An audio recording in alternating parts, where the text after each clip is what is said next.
राधे राधे, जय माता की भक्तों। आप सभी का स्वागत करती हूँ स्पिरिचुअल ज्ञान साधना में और आप सभी से अनुरोध करती हूँ कि स्पिरिचुअल ज्ञान साधना को सब्सक्राइब कर लीजिए और बेल आइकन को प्रेस कर दीजिए ताकि आपको नई नई वीडियोस का नोटिफिकेशन। पंचांग के अनुसार कार्तिक पूर्णिमा की तिथि 15 नवंबर 2024 को सुबह 6:19 से प्रारंभ हो रही है। इसका समापन 16 नवंबर 2024 को सुबह 2:58 पर होगा। उदया तिथि के अनुसार कार्तिक पूर्णिमा का त्यौहार 15 नवंबर को मनाया जाएगा। जय माता की। राधे राधे भक्तों, कैसे हैं आप सभी लोग? आशा करते हैं सभी लोग बहुत अच्छे होंगे। बताने के लिए कमेंट में जय माता की राधे राधे अवश्य ही लिखिएगा। भक्तों, आज की वीडियो में हम बात करेंगे कार्तिक पूर्णिमा के विषय में। कार्तिक पूर्णिमा का क्या महत्व होता है? कार्तिक पूर्णिमा को त्रिपुरारी पूर्णिमा भी कहते हैं। कार्तिक पूर्णिमा के दिन देव दिवाली मनाने का क्या तात्पर्य है, क्या विशेष महत्व है और देव दिवाली क्यों मनाई जाती है? साथ ही क्या कार्तिक पूर्णिमा के दिन से हम पूर्णिमा के व्रत का प्रारंभ कर सकते हैं और कुछ उपाय भी बताएंगे। बहुत ही सुंदर आज की वीडियो है, तो वीडियो में शुरू से अंत तक सभी लोग बने रहिएगा। भक्तों, प्रारंभ करते हैं आज की वीडियो। हिंदू धर्म में कार्तिक पूर्णिमा का विशेष महत्व होता है। साल भर में कुल 12 पूर्णिमा की तिथि आती है, जिसमें कार्तिक पूर्णिमा का स्थान विशेष होता है। प्रतिवर्ष कार्तिक पूर्णिमा पर देव दिवाली मनाई जाती है। कार्तिक पूर्णिमा को त्रिपुरारी पूर्णिमा भी कहते हैं। इस तिथि पर भगवान शिव ने त्रिपुरासुर नाम के एक दैत्य का वध किया था, इसलिए इसे त्रिपुरारी पूर्णिमा के नाम से जाना जाता है। कार्तिक पूर्णिमा पर पवित्र नदी में स्नान और दान करने का विशेष महत्व होता है। इस दिन दान, नदियों के किनारे दीप जलाना, यह सब करने से कई गुना पुण्य लाभ मिलता है। पंचांग के अनुसार कार्तिक पूर्णिमा 15 नवंबर 2024 को मनाई जाएगी। सनातन धर्म में कार्तिक माह और पूर्णिमा तिथि विशेष महत्वपूर्ण होती हैं। शास्त्रों में कार्तिक पूर्णिमा के दिन गंगा स्नान को बहुत महत्वपूर्ण बताया गया है। कार्तिक पूर्णिमा पर भगवान विष्णु के रूप में मत्स्य अवतार हुआ था। मत्स्य अवतार को भगवान विष्णु के 10 अवतारों में पहला अवतार माना जाता है। इस दिन दीपदान और मां लक्ष्मी की विशेष रूप से पूजा करने पर शुभ फलों की प्राप्ति होती है। और संयोग की बात है कि शुक्रवार माता लक्ष्मी को समर्पित है। शुक्रवार के दिन ये सुंदर पावन पर्व आया है कार्तिक पूर्णिमा का।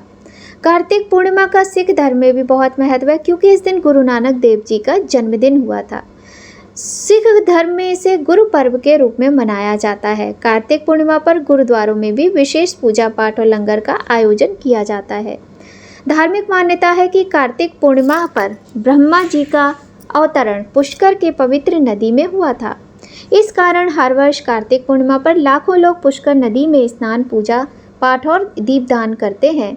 कार्तिक पूर्णिमा के दिन गंगा स्नान करने का बहुत अधिक महत्व है। इस दिन गंगा स्नान करने से पूरे वर्ष गंगा स्नान करने का फल मिलता है। अब समस्या ये है कि आप नहीं जा सकते गंगा स्नान करने, आपके शहर में नहीं है गंगा मैया, तो चिंता ना करें। अपने नहाने के जल में गंगा जल मिलाकर सूर्योदय से पहले स्नान कर लें। कार्तिक पूर्णिमा की तिथि दान आदि के लिए विशेष महत्वपूर्ण है। गाय की माता की सेवा करना, गाय को कुछ भोजन के रूप में कुछ खिलाना, जैसे गुड़, चना, कोई फल या फिर हरा चारा, गौशाला में दीपदान करना। देखिए, आज देव दिवाली मनाई जाती है कार्तिक पूर्णिमा के दिन, तो देव दिवाली का जो है विशेष महत्व होता है। भगवान के मंत्रों का जाप, विशेषकर विष्णु सहस्त्रनाम का पाठ करें। इसके बाद भगवान विष्णु की पूजन करें, उनको भोग लगाएं और भगवान शिव की पूजा करें। माता लक्ष्मी, चंद्रदेव की पूजा करें। इस दिन शिवलिंग का अभिषेक करें। कार्तिक पूर्णिमा की सायंकाल को घरों, मंदिरों, पीपल के वृक्षों तथा तुलसी के पौधों के पास दीप प्रज्वलित करने चाहिए और गंगा आदि पवित्र नदियों में दीपदान करना चाहिए।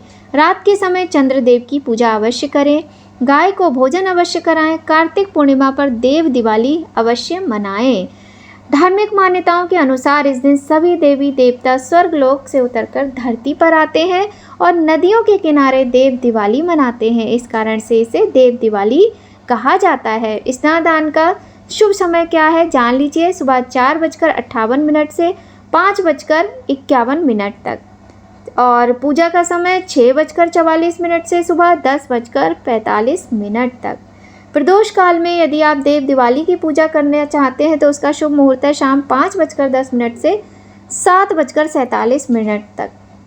और रात्रि में यदि आप लक्ष्मी माता का पूजन करना चाहते हैं तो रात्रि में 11:39 से 12:33 तक। तो इन शुभ मुहूर्त में आप भगवान की पूजा अर्चना करें, आपको विशेष कृपा की प्राप्ति होगी।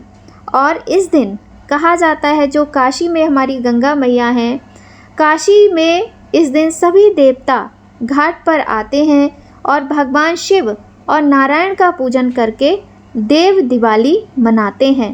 तो आप सभी लोग भी इस दिन देव दिवाली ज़रूर मनाइएगा। कहा जाता है कार्तिक पूर्णिमा के शुभ दिन पर देव दिवाली मनाने से दुख संताप जीवन से दूर हो जाते हैं, भगवान शिव और लक्ष्मी नारायण की कृपा प्राप्त होती है। हम सभी जानते हैं कि किस प्रकार से हमें पूर्णिमा के व्रत आदि करना चाहिए। तो यदि कोई व्यक्ति कोई भी भक्तगण पूर्णिमा का व्रत प्रारंभ करना चाहता है तो बहुत ही शुभ दिन है। कार्तिक पूर्णिमा के दिन से ही आप पूर्णिमा का व्रत प्रारंभ कर सकते हैं। भगवान सत्यनारायण की कथा पूर्णिमा के व्रत में आवश्यक होती है। तो आप कार्तिक पूर्णिमा के दिन भगवान सत्यनारायण की कथा का आयोजन भी कर सकते हैं। चाहे तो किन्हीं विद्वान पुरोहित को बुलाकर उनसे कथा पूजन करवाइए, नहीं तो स्वयं कर लीजिए।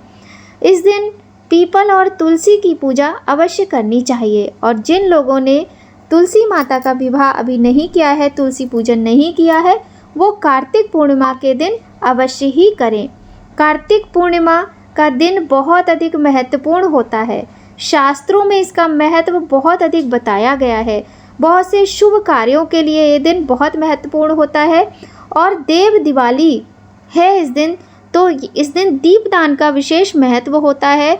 दीपदान 5 स्थानों पर अत्यधिक महत्वपूर्ण बताया गया है। वो 5 स्थान कौन से हैं, आइए हम यह भी जान लेते हैं।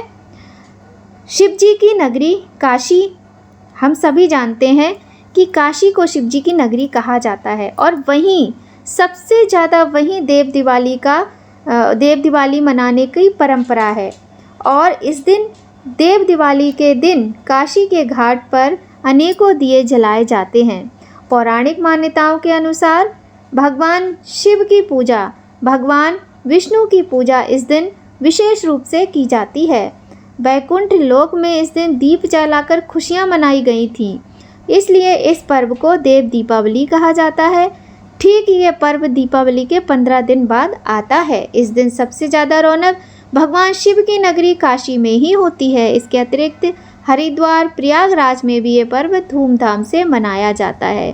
तो चलिए अब हम जान लेते हैं किन पवित्र 5 स्थानों पर दीप प्रज्वलित करना चाहिए। देव दीपावली के दिन सबसे पहले अपने घर के मंदिर में दिया जलाएं, उसके बाद भगवान विष्णु और भगवान शिव के मंदिर में दिया जलाएं। इसके अतिरिक्त नदी के किनारे जलाएं। इसके अतिरिक्त यदि संभव हो सके तो किसी विद्वान ब्राह्मण के घर में या अपने गुरु के घर में दिया जलाएं। इस पूर्णिमा के दिन पीपल के पेड़ के नीचे दिया जलाना भी अत्यधिक शुभ होता है। साथ ही तुलसी माता के समक्ष दीपदान करें। इसके अतिरिक्त आप गौशाला में भी दीपदान कर सकते हैं। अब आप कहेंगे 5 से तो ज़्यादा हो गया, तो हमने आपको ये ऑप्शन दिए। अब जैसे ब्राह्मण के घर या गुरु के घर, ये थोड़ा आपको मुश्किल होगा तो आप इसको स्किप कर सकते हैं। आप भगवान शिव के मंदिर में दिया जलाएं, आप पीपल के पेड़ के नीचे दिया जलाएं, आप अपने घर के मंदिर में दिया जलाएं, आप गंगा जी में दिया जलाएं। और गंगा जी तो मान लीजिए नहीं है आपके घर के आसपास, तो किसी पात्र में गंगा जल भर लीजिए, कुछ पुष्प डाल लीजिए और उनको गंगा जी का स्वरूप मानकर वहीं पर दिया जलाकर आप प्रज्वलित कर लीजिए। 108 बत्ती का, 365 बाती का, 1 बाती का, 2 बाती का, आप किसी भी तरह से दिया बस प्रज्वलित करें। और इसके अतिरिक्त आप जैसे दीपावली पर दिए जलाते हैं वैसे भी दिया आप अवश्य ही जलाएं। देव दीपावली के दिन शाम के समय प्रदोष काल में तुलसी के पेड़ के समीप दीपदान अवश्य ही करें। घर के मुख्य द्वार के दोनों ओर दिए जलाएं, नदी किनारे दिए जलाएं, रसोई में जल के स्रोत के पास दिया जलाएं, ईशान कोण में घी का दिया जलाएं, दक्षिण दिशा में चौमुखी तेल का दिया जलाएं। इस तरह से आप इस दिन दीप दान करें। देव दीपावली के दिन 11, 21, 51, 108 की संख्या में दीपदान करें। देव दीपावली के दिन दीपदान करने से भगवान विष्णु के साथ साथ माता लक्ष्मी, शिव गौरी की कृपा प्राप्त होती है।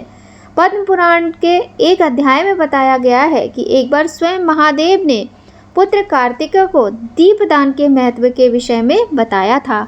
भक्तों, बहुत ही सुंदर तरीके से कार्तिक पूर्णिमा के पावन पर्व को मनाएं, दीपदान करें, व्रत करें, पूजा करें, पाठ करें और भगवान की कृपा प्राप्त करें, क्योंकि अब यह कार्तिक मास आपको पूरे वर्ष भर के बाद मिलेगा। अब आपको प्रतीक्षा करनी पड़ेगी कि कब कार्तिक का महीना आएगा, कब हम दीपदान करेंगे, कब हम दान करेंगे, पुण्य करेंगे। तो इसका लाभ आप अवश्य ही उठाएं। आशा करते हैं आज की जानकारी आप सभी को पसंद आएगी, आपके लिए हेल्पफुल होगी। अगर थोड़ी भी हेल्पफुल हो तो वीडियो को लाइक ज़रूर करें, चैनल को सब्सक्राइब करें यदि पहली बार आए हैं और बेल आइकन को प्रेस कर दें ताकि आपको महत्वपूर्ण वीडियोस का नोटिफिकेशन समय पर मिलता रहे।